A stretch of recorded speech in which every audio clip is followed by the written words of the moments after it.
The easiest way to contrast the interruption marketer with the permission marketer is with an analogy about getting married. It also serves to exemplify how sending multiple, individualized messages over time works better than a single message, no matter how impressive that single message is.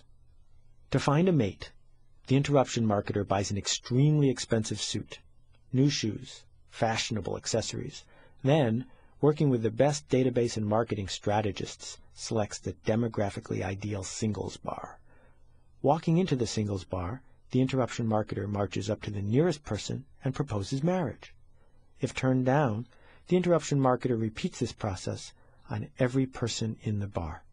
If the interruption marketer comes up empty-handed after spending the entire evening proposing, it's obvious that the blame should be placed on the suit and the shoes. The tailor is fired. The strategy expert who picked the bar is fired. And the interruption marketer tries again at a different singles bar. If this sounds familiar, it should. It's the way most large marketers look at the world. They hire an ad agency. They build fancy ads. They research the ideal place to run the ads.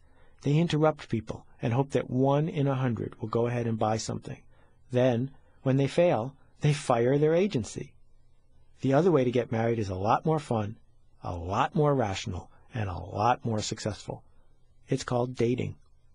A permission marketer goes on a date. If it goes well, the two of them go on another date, and then another, until after 10 or 12 dates, both sides can really communicate with each other about their needs and desires. After 20 dates, they meet each other's families. Finally, after 3 or 4 months of dating, the permission marketer proposes marriage. Permission marketing is just like dating. It turns strangers into friends and friends into lifetime customers. Many of the rules of dating apply, and so do many of the benefits.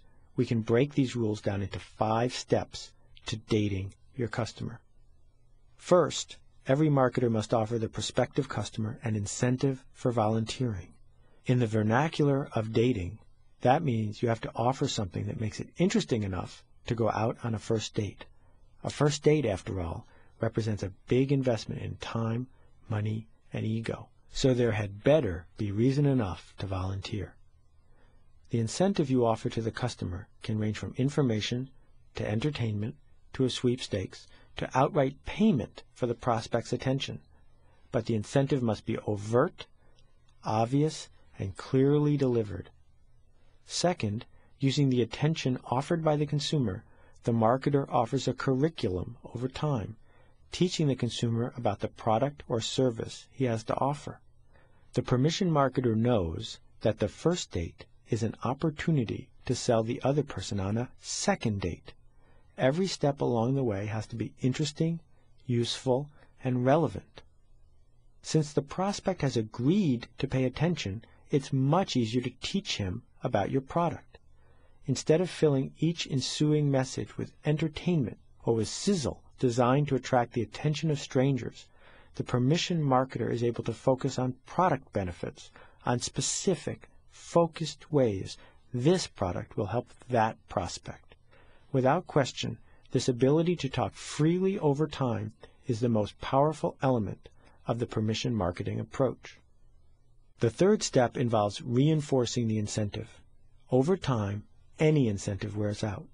Just as your date may tire of even the finest restaurant, the prospective customer may show fatigue with the same repeated incentive. The permission marketer must work to reinforce the incentive to be sure that the attention continues. This is surprisingly easy. Because this is a two-way dialogue, not a narcissistic monologue, the marketer can adjust the incentives being offered and fine-tune them for each prospect. Along with reinforcing the incentive, the fourth step is to increase the level of permission the marketer receives from the potential customer. Now, I won't go into detail on what step of the dating process this corresponds to, but in marketing terms, the goal is to motivate the consumer to give more and more permission over time. Permission to gather more data about the customer's personal life, or hobbies, or interests. Permission to offer a new category of product for the customer's consideration. Permission to provide a product sample. The range of permission you can obtain from a customer is very wide and limited only by its relevance to the customer. Finally, over time, the marketer uses the permission he's obtained to change consumer behavior. That is, get them to say, I do. In other words, the fifth and final step is to leverage your permission into a profitable situation for both of you.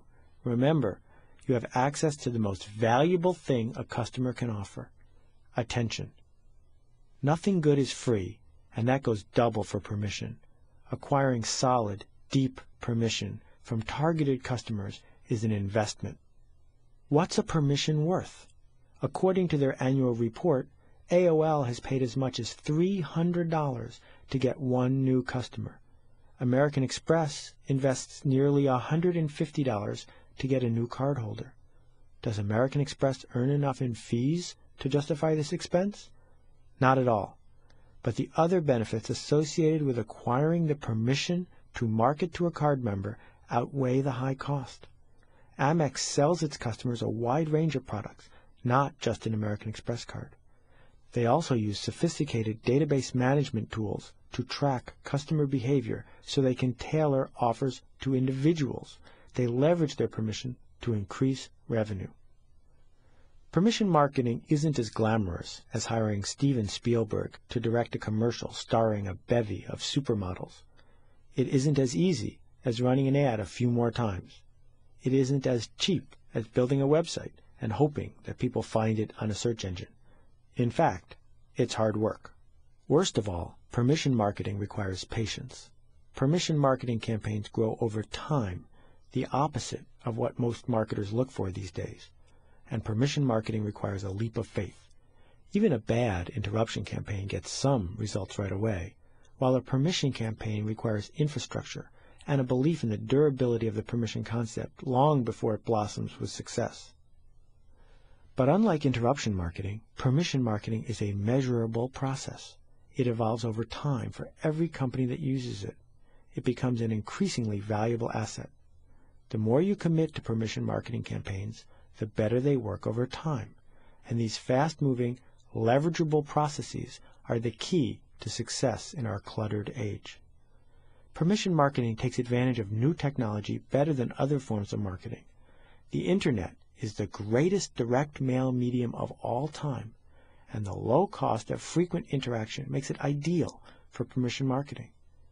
The leverage that it brings to this new medium, combined with the pervasive clutter that infects the Internet and virtually every other medium, makes permission marketing the most powerful trend in marketing for the next decade. As new forms of media develop and clutter becomes ever more intense, it's the asset of permission that will generate profits for marketers.